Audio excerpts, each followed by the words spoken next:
Saya masih bersama mantan Ketua KPK Agus Raharjo. Ia menjabat sebagai Ketua KPK persis di periode sebelum Firly Bahuri yang kini jadi tersangka.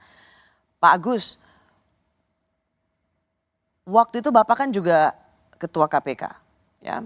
Dan sekarang pimpinan KPK itu dianggap sebagai mereka yang penuh kontroversi, justru dan dijadikan sebagai alat politik kekuasaan. Waktu zaman Pak Agus gimana? Waktu zaman saya yang mencoba mau dijadikan alat kekuasaan, tapi karena waktu itu masih independen, masih tidak di bawah presiden, kita masih bisa menyangkal atau bisa tidak mengikuti apa yang diinginkan oleh presiden. Oh, jadi waktu itu Pak Agus sendiri bisa merasakan KPK itu mau dijadikan sebagai alat kekuasaan? Mohon maaf, ini perlu saya ungkapkan karena semuanya harus jelas dan saya pikir baru sekali ini saya mengungkapkannya di media yang kemudian ditonton orang banyak. Bicara pada beberapa teman sudah, tapi kepada media seperti ini belum.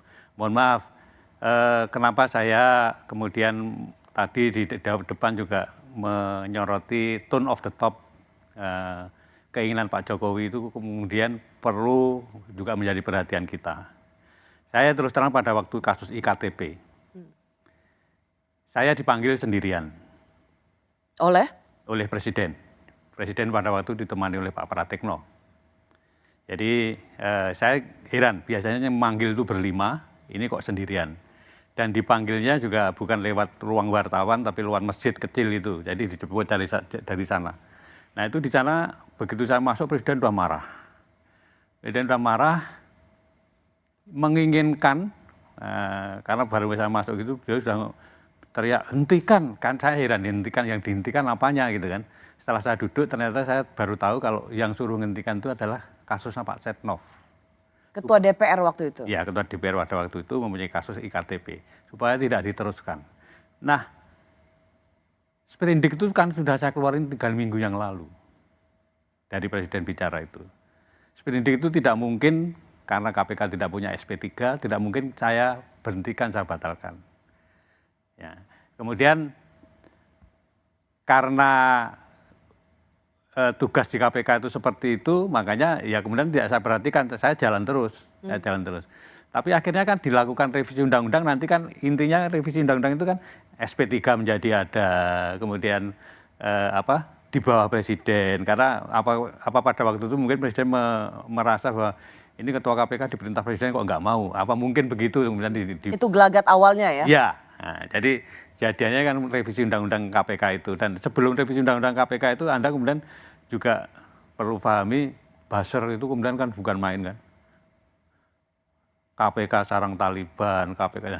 Jadi sehingga civil society pada waktu itu yang membela revisi undang-undang KPK itu sangat-sangat sedikit. Teman-teman saya seperti Pak Imam Prasojo itu nggak datang tuh kalau waktu itu, karena tidak sebanyak waktu membela cicak buaya. Tidak pada waktu cicak buaya, karena merasa ini KPK sudah seperti Taliban, seolah-olah omongannya buzzer itu betul gitu. Jadi revisi undang-undang KPK kemudian terjadi. Anda kemudian melihat di periode kedua ini kan yang namanya Corruption Perception Index itu kan turun terus-menerus. Itu menjadi gambaran kita, karena itu yang menilai adalah 9 lembaga internasional.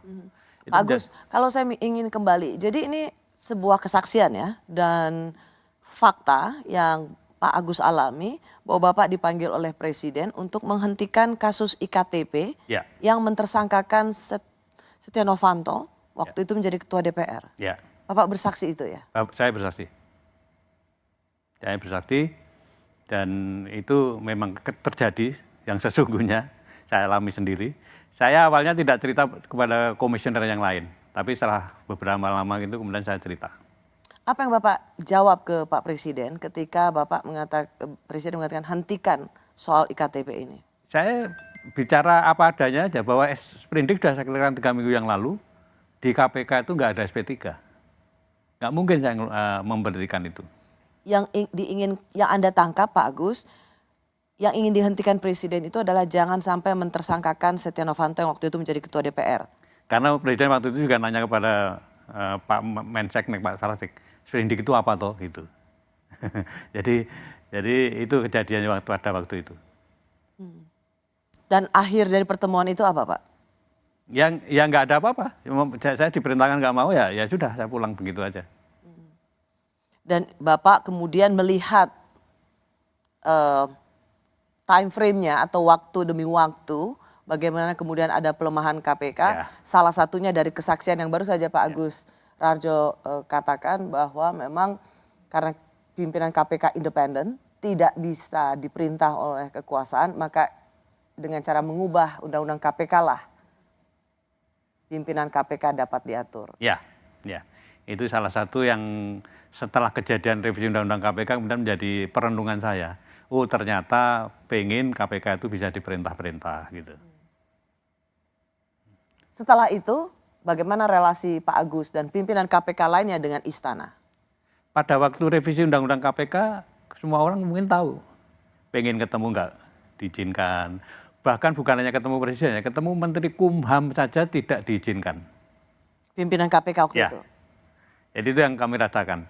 Kemudian saya kemudian diajak Pak Laude Muhammad Syarif ya, ketemu dengan Menteri Kumham, tapi draftnya juga nggak ditunjukkan. Jadi sampai terakhir itu kami nggak tahu sebetulnya yang direvisi ini apa, itu kita nggak tahu. Itu kejadian yang kami alami terakhir kami di KPK.